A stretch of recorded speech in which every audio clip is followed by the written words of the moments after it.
va faire ce tracé. Donc, vous allez faire le tracé vous-même. Donc, pour l'exercice 7, vous avez une grille sur laquelle vous allez faire ce tracé.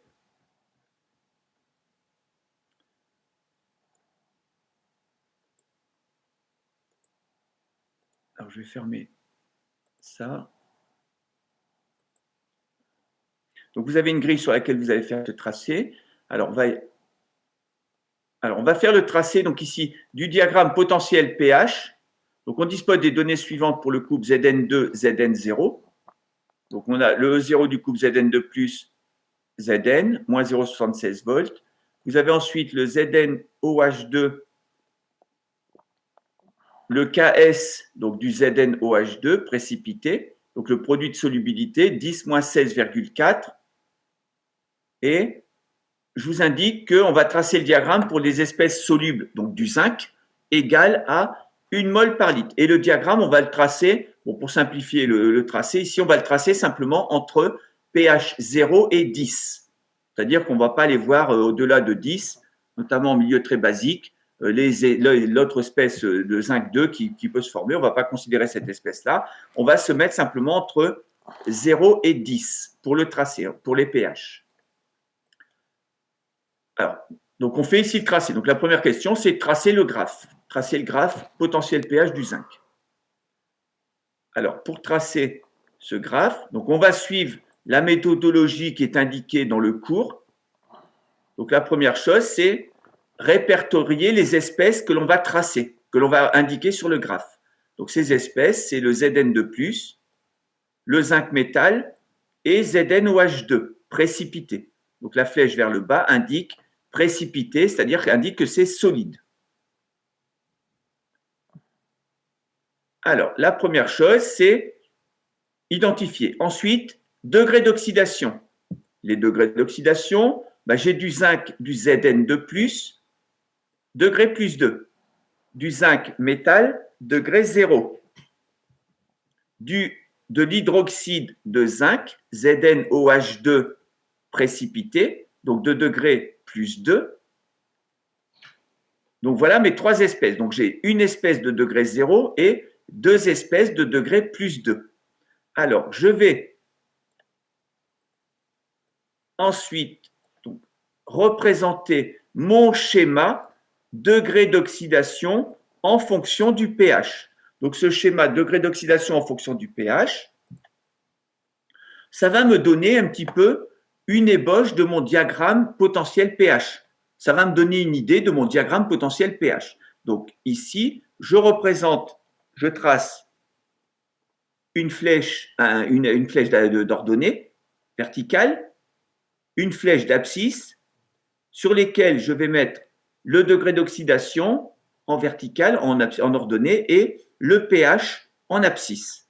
Alors, je vais placer mes espèces en fonction de leur degré d'oxydation. Donc, pour le tracer, ici, j'ai un degré 0 et un degré plus 2. Donc, je vais avoir, j'aurais pu l'indiquer là,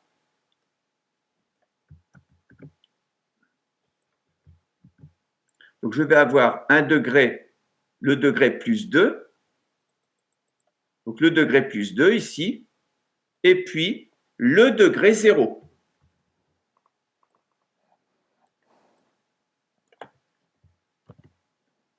Donc le degré plus 2, le degré 0.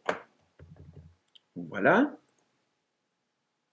Je place mon espèce de degré 0. Pour l'espèce de degré 0, je n'ai qu'une seule espèce de degré 0, Zn. Les espèces de degré plus 2, j'ai 2 espèces. J'ai Zn2+, et j'ai ZnOH2. ZnOH2 précipité. Alors j'ai un hydroxyde de zinc et le cation Zn2+.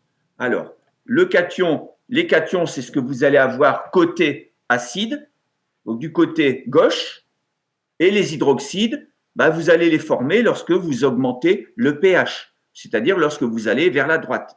Donc, la façon dont je vais placer ces 2 espèces ici, ces 2 espèces de degré plus 2, je vais mettre d'abord Zn2+, et ensuite ZnOH2. Ces 2 espèces, vont être séparés par une séparation verticale que je représente ici. Séparation verticale qui va correspondre à un équilibre de précipitation ZnOH2 solide, précipitation, solubilisation, Zn2 plus soluble, précipitation, solubilisation, mais c'est deux espèces de même degré d'oxydation. Cette séparation verticale, je vais la retrouver dans mon diagramme potentiel pH. Quand je ferai mon diagramme potentiel pH, je retrouverai une position correspondant, une partie, un segment de droite correspondant à cette séparation verticale.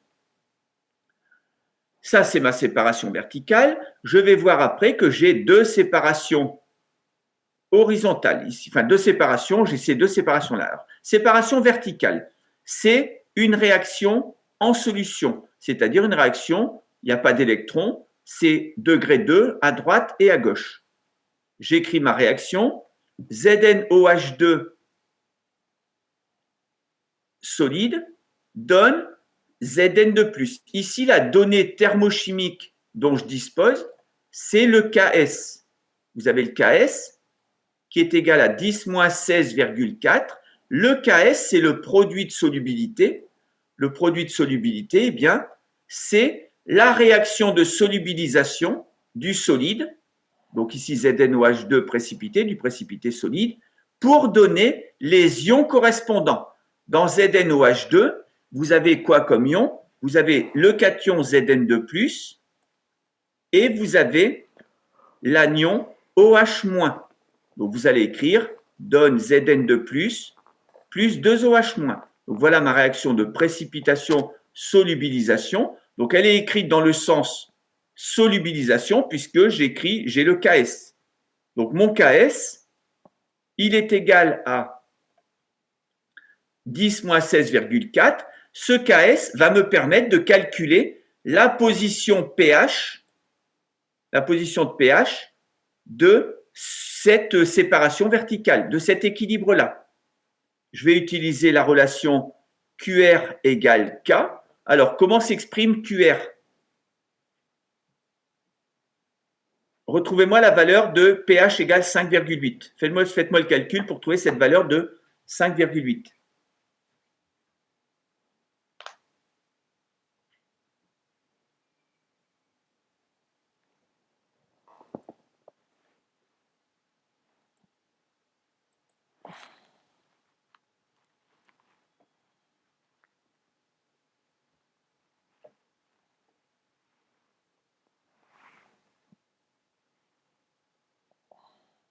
Comment vous retrouvez cette valeur de 5,8?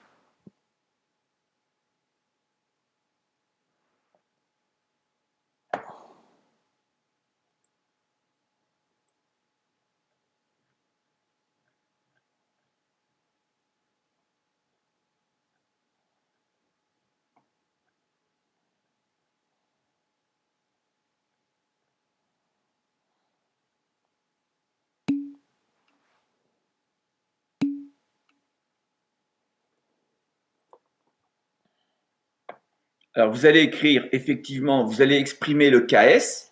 Donc, le Ks, vous allez exprimer donc le quotient réactionnel. Alors, ce quotient réactionnel, il va s'exprimer comme le produit de ce que vous avez à droite divisé par ce que vous avez à gauche. Donc, c'est bien ça, oui. Alors, on utilisera le KE après, effectivement. Alors, ici, si je l'exprime, attendez, je vais essayer de récupérer une équation. J'en ai pas là-dedans. Non.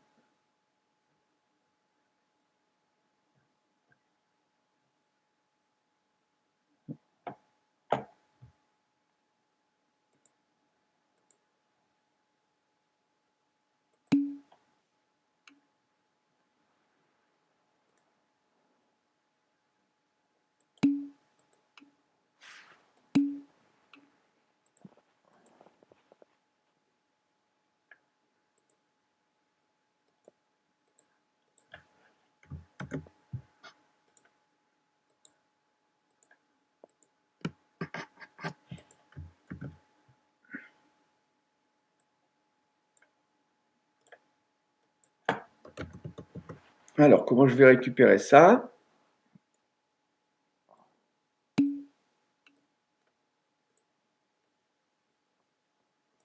Ah, ici, qu'est-ce qu'on va écrire? Donc, vous avez, donc je vais écrire ici je vais avoir donc Zn de plus, la concentration de Zn de plus au carré, Zn de plus, pardon, fois OH moins.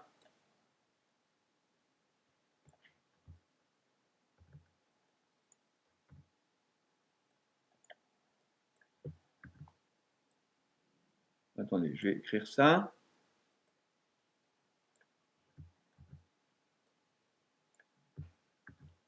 Donc, si j'écris donc mon quotient réactionnel, donc j'ai Zn de plus multiplié par la concentration d'OH moins.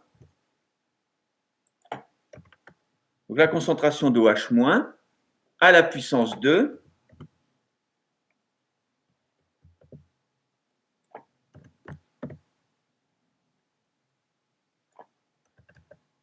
divisé par ce que j'ai à gauche. À gauche, c'est le solide. Pour un solide, je mets 1.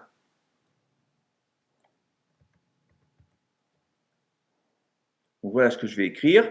Donc, ça est égal à Ks. Donc, est égal à Ks.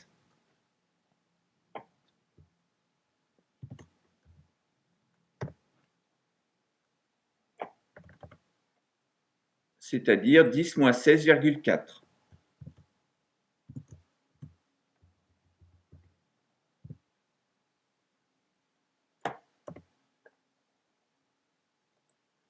Donc, voilà ce que j'ai.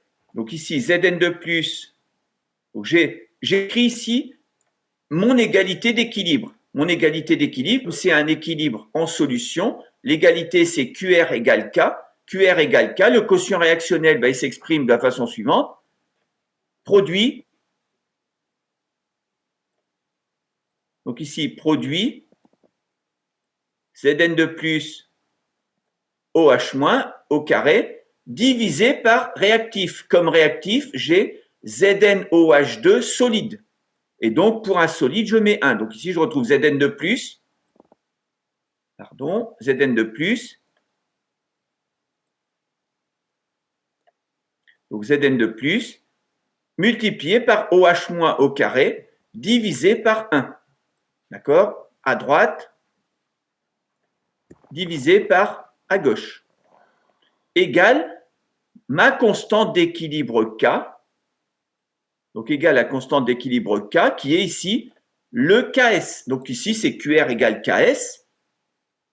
Et donc en faisant ça, vous allez déterminer la concentration d'OH- et ensuite vous en déduisez la concentration d'H+ correspondant. Donc ici, je vais avoir OH- qui est égal à, donc si je prends ça, donc ça je vais le mettre ici.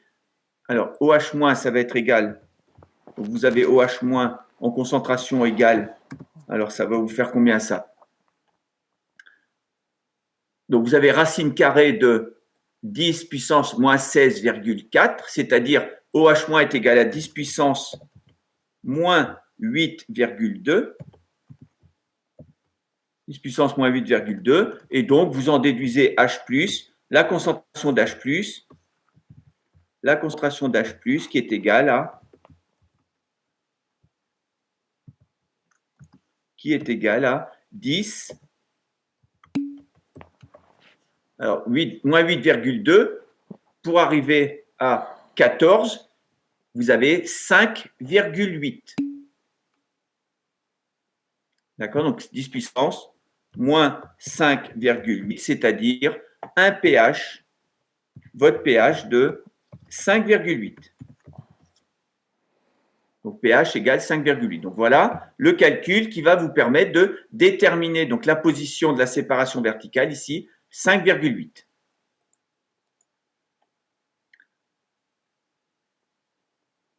Alors 1,58, 10 moins 6, effectivement, quand on calcule le log, ça fait log de, ça fait 10, ça fait moins 5,8, c'est-à-dire 10 puissance moins 5,8.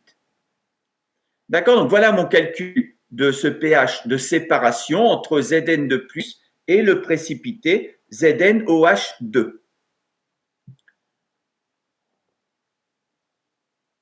Alors, donc ça c'est fait. Maintenant, je vais considérer les équilibres électroniques. Donc ces équilibres électroniques, une fois que j'ai fait les séparations pH, je fais les équilibres électroniques qui vont apparaître ici avec les doubles flèches en vert. Alors, un équilibre électronique, c'est entre des espèces de degrés d'oxydation différents. Donc ici, j'ai un seul couple oxydant-réducteur qui est le système plus 2, qui est le système plus 2, 0. D'accord? Vous avez ce système-là.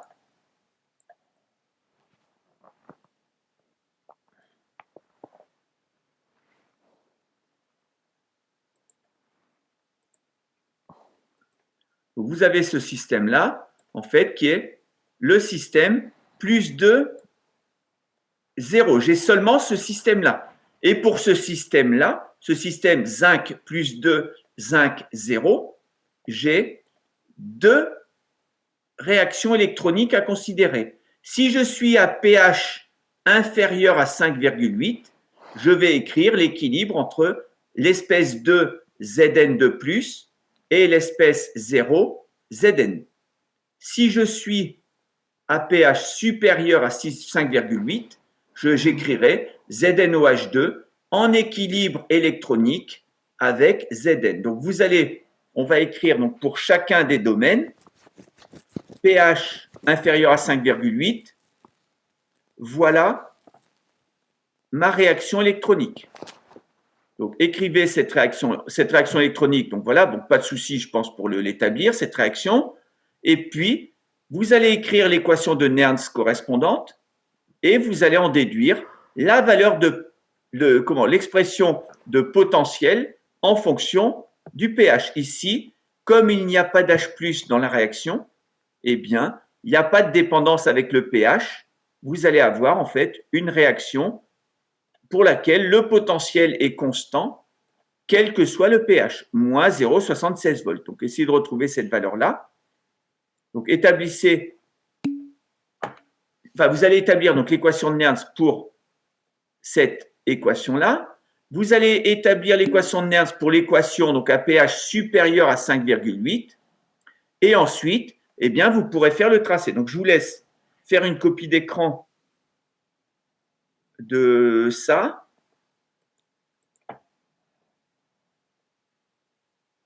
Je décale un peu ça. Voilà vos espèces.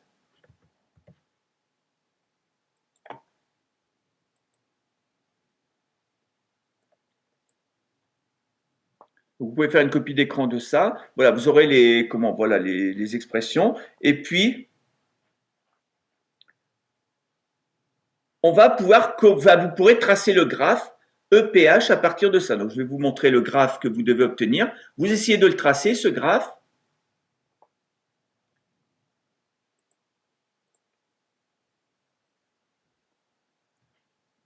Alors, le calcul du pH, Aurélien, c'est pour le pH 5,8 ?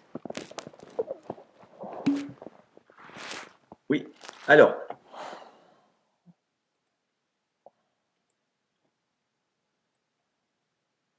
ici, donc, pour identifier la réaction qui va intervenir, donc ici, je vois que j'ai deux espèces de degré 2, Zn2+, ZnOH2, que je positionne comme ça. Le cation, c'est côté acide. D'accord? Donc, c'est pH bas. Et puis, l'hydroxyde, c'est côté basique. Voilà. Donc, j'ai ces deux espèces-là.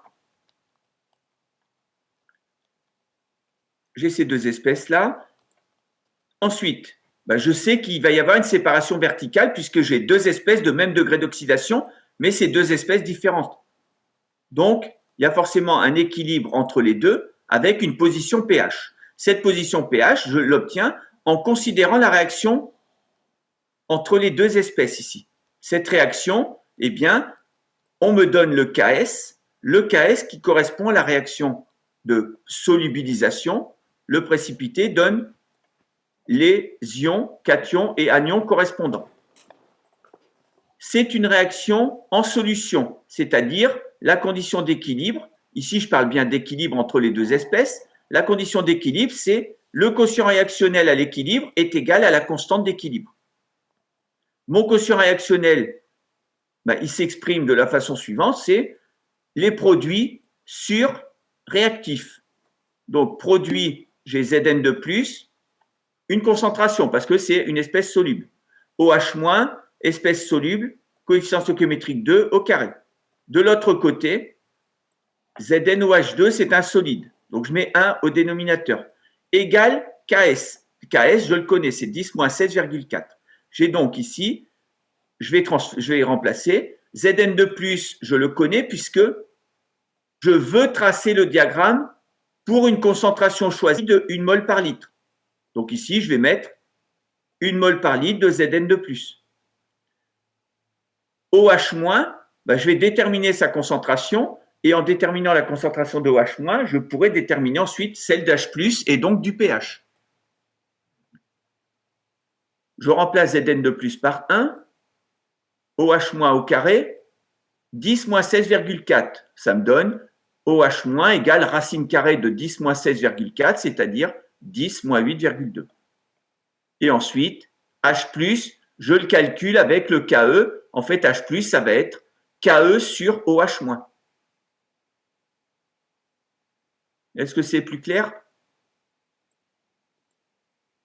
OK. Donc,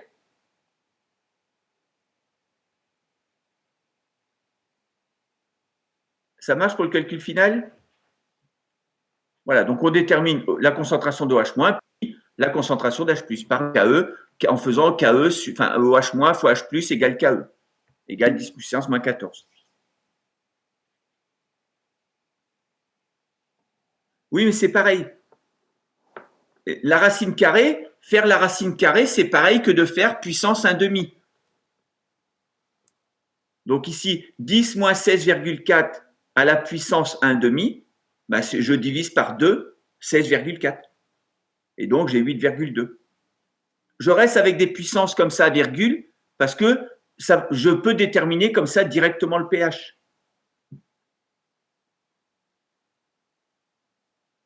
D'accord? Ok, ça marche. Alors, pour ZnOH2, oui, soit ça sera écrit solide ou ça sera écrit avec une flèche vers le bas qui indique que c'est solide. Donc, donc voilà, je vous laisse faire la copie d'écran. Vous avez fait une copie d'écran donc pour ce slide-là. Et à partir de là, eh bien, voilà, vous allez écrire vous allez avoir les équations de Nernst. Et ces équations de Nernst, eh bien, vont vous permettre de tracer le diagramme. Donc, vous essayez de tracer le diagramme. Donc, je passe au slide suivant.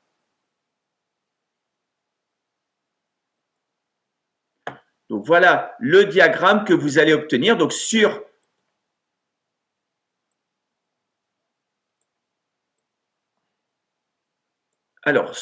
votre graphe ici, sur la grille que vous avez, ben, vous faites le tracé en respectant donc les valeurs. Vous avez ici c'est gradué. Donc, vous avez le moins 0,76 ici. Voilà, donc vous allez obtenir ce graphe-là. Alors, je vous laisse, si vous voulez faire une copie d'écran, mais essayez de le tracer vous-même. D'accord? Pour le tracer, ben, vous allez en fait utiliser cela. Oui, Mohamed? Excusez-moi, en connaissant les potentiels, comment on peut tracer le graphe en fait? Parce que j'ai eu du mal à comprendre la méthode. Je veux dire, si on a Alors, là, on ici, va voir les potentiels, on va faire l'équation de Nernst, il n'y a pas de chier. On va voir le E et ouais, tout, mais à ouais. la fin, comment on peut le retranscrire sur le graphe? Parce que là, je vois Alors, 3 droites, mais je ne ok, saurais pas en faire comme ça instinctivement, pour être honnête. d'accord. Donc, si je reprends au-dessus et que je lis ce qui est écrit dans les cadres, donc là, j'ai en fait, quand je regarde mon petit schéma, je sais que j'ai deux segments de droite horizontales ou obliques à représenter. D'accord? Puisque c'est équation de Nernst. J'ai deux équations de Nernst, donc deux segments de droite.